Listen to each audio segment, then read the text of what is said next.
Sir ഇയാളാണ് sir ഞങ്ങൾ ചതിച്ചത്. ഞങ്ങൾ നിരപരാധികളാണ്. അതെങ്ങനെയാ ശരിയാവുന്ന കൃഷ്ണകുമാരെ?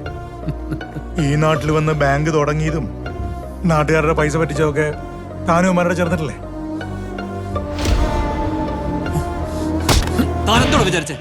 ഞങ്ങളുടെ ജീവിതം വെച്ച് കളിക്കാന്നോ?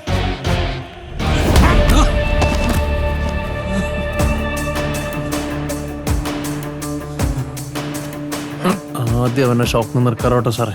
നീ അധികം വിളച്ചെടുക്കണ്ടടാ. നിന്റെ കംപ്ലീറ്റ് ഡീറ്റെയിൽസ് പറഞ്ഞിട്ട് നിന്നെ കൊണ്ടുവന്നുള്ളത്. കഴിഞ്ഞ 5 വർഷമായിട്ട് നീ ദുബായിൽ കള്ളക്കടത്തുകാരൻ സാഹിബിന്റെ കൂടെ ആയിരുന്നെന്നും അയാൾക്ക് വേണ്ടി നീ ചെയ്ത ക്രൈമുകൾ എന്തൊക്കെയാണെന്ന് ഞങ്ങൾക്കറിയാം. പിന്നെ അയാളെ പറ്റിച്ച് അവിടെ നിന്ന് നീ മുങ്ങി. നിന്നെ അന്വേഷിച്ച് നടക്കുന്ന അയാളോട് നീ ഇവിടെ ഉണ്ടെന്നും നിനക്ക് വേണ്ടപ്പെട്ട ആളുകൾ ആരൊക്കെയാണെന്നൊന്ന് വിളിച്ചു പറഞ്ഞാൽ മതി. അതോടെ തീരും നിന്റെ അഹങ്കാരം. അയാൾക്ക് പറ്റിയില്ലെങ്കിൽ എല്ലാ തെളിവുകളോടും കൂടി നിന്നെ ജയിലിലാക്കാൻ എനിക്കൊരു ബുദ്ധിമുട്ടുമില്ല. വിഷ്ണു, നിങ്ങൾ കണ്ടെത്തിയൊക്കെ ശരിയാ. ഉടുപ്പി ഗ്രാമീൺ ബാങ്കിന് ഇങ്ങനൊരു ബ്രാഞ്ചില്ല.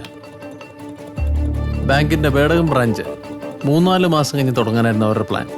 പിന്നെ അതിനിടയിൽ കെട്ടിടം പണിയാനുള്ള കോൺട്രാക്ട് ഞാനങ്ങ് വാങ്ങി 1 മാസം കൊണ്ട് പണി നിർത്തും. യഥാർത്ഥ ബാങ്ക് ചെയ്യുന്ന പോലെ നിങ്ങളെല്ലാം റിക്രൂട്ട് ചെയ്യാൻ തുടങ്ങി.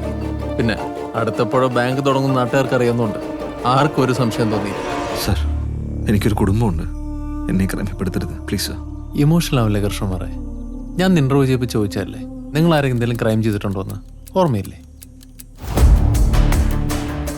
നിങ്ങൾ നിയമം ലംഘിച്ച് എന്തെങ്കിലും ചെയ്തിട്ടുണ്ടോ? No sir. ഇല്ല. ഇല്ല. ഇല്ല ഇല്ല ഇല്ല സർ. പിടിക്കില്ല എന്ന് ഉറപ്പുണ്ടെങ്കിൽ നിയമം ലംഘിച്ചൊരു ക്രൈം ചെയ്യുന്നതിനെ കുറിച്ച് എന്താണ് അഭിപ്രായം? അത് പിടിച്ചാലും ഇല്ലെങ്കിലും ക്രൈം ചെയ്യാൻ പാടില്ല. ഞാൻ ദൈവത്തിൽ വിശ്വസിക്കുന്ന ആളാ സാറേ. ചാക്കോ പാപം ചെയ്യത്തില്ല. കുറ്റബോധം കൊണ്ട് പിന്നെ സമാധാനം പോവും. പിടിക്കപ്പെടാത്ത ക്രൈം അങ്ങനെയൊന്നുമില്ല. എന്തെങ്കിലും പിടിക്കും. Never sir. കാരണം എന്തെങ്കിലും പിടിക്കപ്പെടുമെന്നുള്ളൊരു പേടി കൊണ്ട് എനിക്ക് ഒരിക്കലും ഉറങ്ങാൻ പറ്റില്ല സർ. കൃഷ്ണകുമാറിന്റെയും ഭാര്യ അഴകിയുടെയും പേരിലെ സേലം സൗത്ത് പോലീസ് സ്റ്റേഷനിൽ ഒരു മർഡർ കേസ് ഉണ്ടല്ലോ.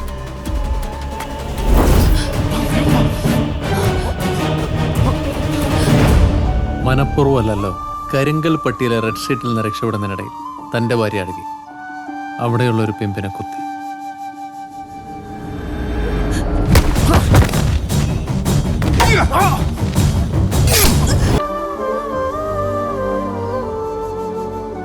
പിടിച്ചാ ജീവപര്യന്തം രണ്ടാക്കും.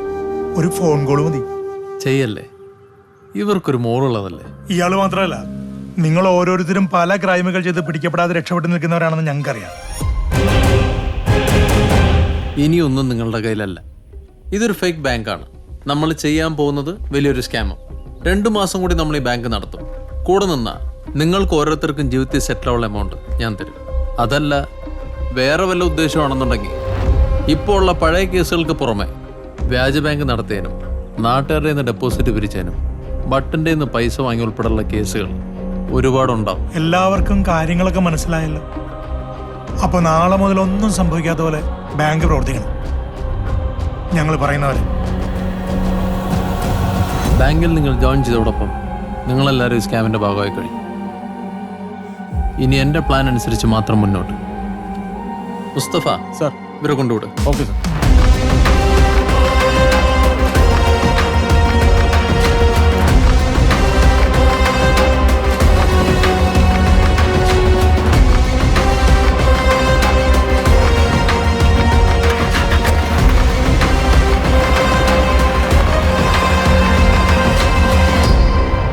ഇനിയിപ്പോ സത്യം അറിഞ്ഞ സ്ഥിതിക്ക് അവരെ എങ്ങനെ പഴയ പോലെ വെറുതെ വിടാൻ പറ്റുമോ? അവരെന്ത് ചെയ്താലും ഞാൻ അറിയും. ഉം? കാരണം കൂട്ടത്തിൽ ഒരാൾ എൻ്റെ ആളാ. എന്തെയാണ് ബാങ്ക് ഫേക്കാണെന്ന് അറിയില്ലായിരുന്നല്ലോ. സത്യം ഈ അറിഞ്ഞുകൊണ്ട് അഭിനയിക്കുക എന്നുള്ളതാണ് വലിയ പാട്. ചാക്കോ, ചാക്കോ, ഒരു ചായ വാങ്ങിച്ചിട്ടുണ്ടോ? ചാക്കോ, സാറിപ്പം മാനേജറും കോപ്പൊന്നും അല്ലല്ലോ. വേണമെങ്കിൽ തന്നെ പോയി അങ്ങ് മേടിച്ചാൽ മതി.